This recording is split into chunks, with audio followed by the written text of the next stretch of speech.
लोकसभा चुनाव से पहले मिल गई राजभर को मंत्री पद की कुर्सी।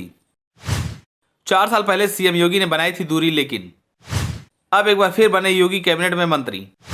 आखिर क्यों राजभर को योगी ने दोबारा दिया चांस?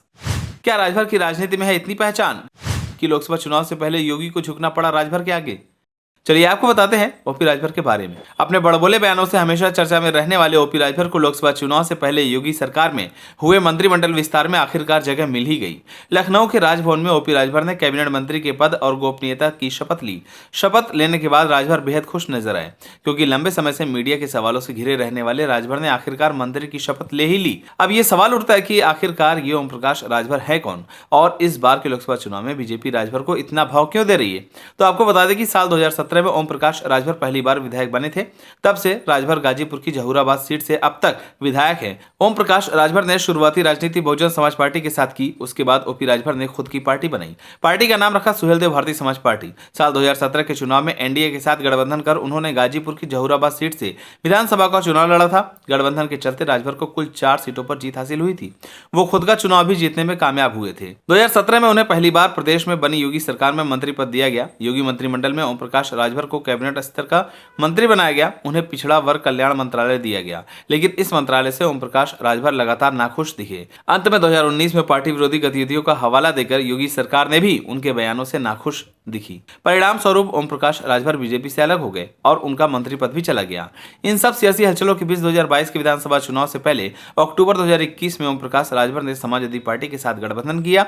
समाजवादी पार्टी के साथ गठबंधन कर 2022 के विधानसभा चुनाव में ओम प्रकाश राजभर भी लड़े। उन्हें समाजवादी पार्टी ने 18 सीट दिया था। इस बार भी वह जहूराबाद विधानसभा सीट से विधायक बने। ओपी राजभर अपने अप्रत्याशित राजनीतिक कदमों के लिए जाने जाते हैं। चुनाव बाद उनकी अखिलेश यादव से भी राजनीतिक गतिरोध में इजाफा हुआ। उनकी पार्टी और समाजवादी पार्टी के बीच हुआ सियासी गठबंधन भी टूट गया। जुलाई 2023 में एक बार फिर ओपी राजभर एनडीए में आ गए। हालांकि ओम प्रकाश राजभर को पिछले 2017 विधानसभा चुनाव के मुकाबले 2022 में फायदा ही हुआ। 2017 के चुनाव में उनकी पार्टी ने 4 सीटें जीती थी। 2022 में उनकी पार्टी ने 6 सीटों पर जीत हासिल की। जिलों के हिसाब से बात करें तो सुभाषपा को गाजीपुर, जहूराबाद और जखनिया में 2, बलिया में 1, मऊ में 1, जौनपुर में 1 और बस्ती सीट पर सुभाषपा के प्रत्याशी जीत हासिल की, जिसके चलते राजभर ने गृह मंत्री अमित शाह और सीएम योगी से मुलाकात करके दोबारा फिर से एनडीए का दामन थाम लिया। एनडीए में आने के बाद एक बार फिर राजभर के मन में मंत्री बनने की इच्छा जागी और अमित शाह से मंत्री बनाने की बात कर ली। हालांकि एनडीए में शामिल होने के बाद राजभर को तुरंत मंत्री नहीं बनाया गया। 8 महीने का समय लगा। एनडीए में आने के बाद राजनीतिक गलियारों में इस बात को लेकर चर्चा आम हो गई थी कि ओम प्रकाश राजभर को योगी कैबिनेट में मंत्री बनाया जाएगा। टाइमिंग को लेकर बार बार सवाल उठाते रहे ओम प्रकाश राजभर। मीडिया के पूछे सवालों का जवाब में कहते रहे कि जब भी मंत्रिमंडल में फेरबदल होगा उन्हें और दारा सिंह चौहान को मंत्री बनाया जाएगा। लोकसभा चुनाव के लिए चौथी समीकरण को दुरुस्त करने के लिए यूपी की बीजेपी सरकार में 4 नए चेहरे शामिल किए गए हैं।